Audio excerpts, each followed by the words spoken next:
मुंबईच्या गजबजलेल्या शहरात एक अशी घटना घडली जी ऐकून अंगावर काटा येईल। शनिवारी रात्री एका कुटुंबात आनंदाचा माहोल होता। बिर्याणीची पार्टी झाली, हसणं बोलणं सगळं काही अगदी सामान्य। पण कुणालाही कल्पना नव्हती की हीच रात्र त्यांच्या आयुष्यातील शेवटची ठरणार आहे। रात्री उशिरा त्यांनी गोड म्हणून कलिंगड खाल्लं। सगळं ठीक वाटत होतं, पण पहाटे 5 वाजता अचानक परिस्थिती बदलली।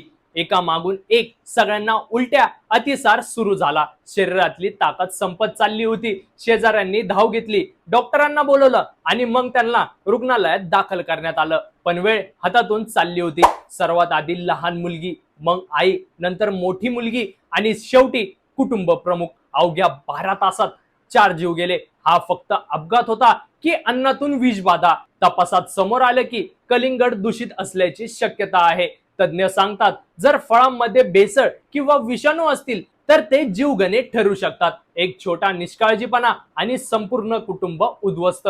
म्हणून लक्षात ठेवा, बाहेरचं अन्न आणि कापलेली फळं खाताना नेहमी सावध राहा, कारण कधी कधी एक छोटा घास शेवटचा ठरू शकतो।